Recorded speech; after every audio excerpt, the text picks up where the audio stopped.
this would seem too dangerous, but then logging is a hard and dangerous work, and these men take pride in their strength and courage. They are the men who fell the trees and get the logs out of the woods so that we may have lumber, for houses, for furniture, for the 1,000 uses of wood. And all in his day's work, over goes the top of this tree. The job of logging is well underway. Donkey engines are brought up to lift the big logs, haul them around and place them on railroad cars.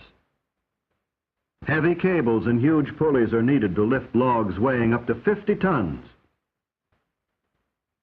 The actual felling of a tree begins with the making of a scaffold for the axemen to stand on as they work.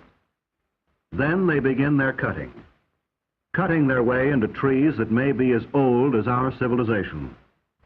For the redwood trees of California are probably the oldest of living things. The redwoods that grow along the coast live to be 2,000 years old. They are young at 350 years, they are mature at 1,000 years, and they reach old age at 1,500 years.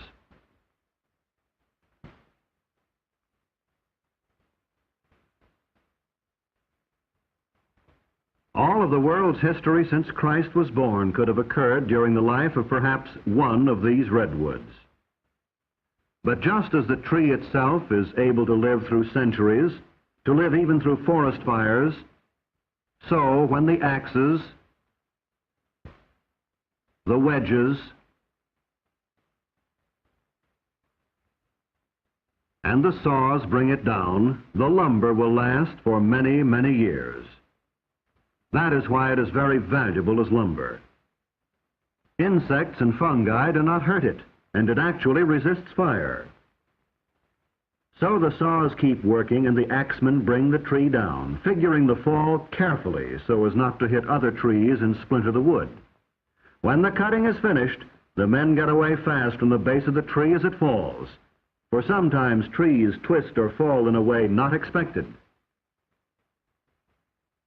But usually they fall just as the axemen figured, and sometimes the axemen figure very closely, closer than one would imagine. So down they come, some of the world's oldest, biggest, and tallest trees, trees that grow over 350 feet high, trees that may be over 20 feet thick at the base, trees that are so big that more than 20 houses can be made from just one tree. But don't think these giants are being completely destroyed. Many of the oldest and the biggest of the redwoods are being saved. Parks with thousands of acres of redwoods are set aside for our enjoyment.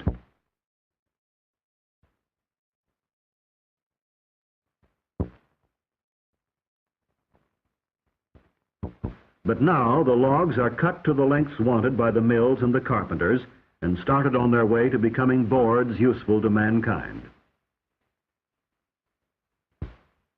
But the journey is not quick, simple, or easy.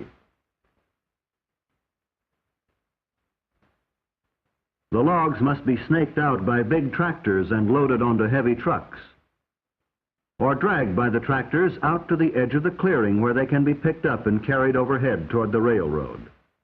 The logs look small as they swing easily through the air. Notice the big tongs like ice tongs that are used in lifting and moving the logs, and the booms that swing the logs onto the flat cars. But with the arrival of the logs at the railroad, a second part of the log's journey to the mill has begun. Trees that were living and growing a few days before are now on their way to be sawn into lumber.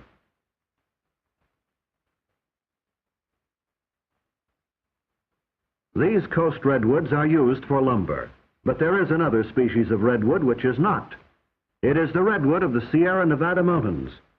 The scientific name for both is sequoia, the name of a famous Cherokee Indian. The Sierra redwood is even bigger than the coast redwood. It grows to be as much as 40 feet thick at the base, and it lives longer.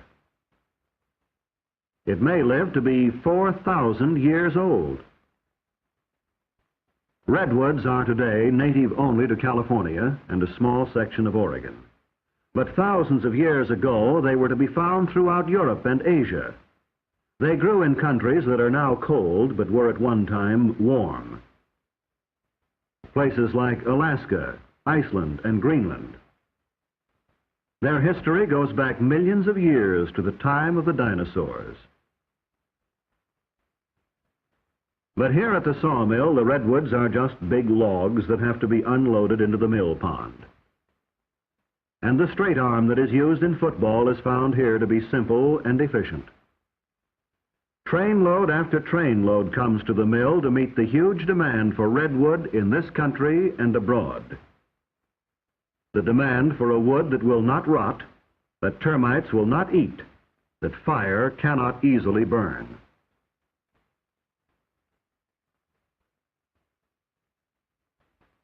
Into the mill pond they go, one huge log after another, each one meeting the demand for a wood with its special advantages.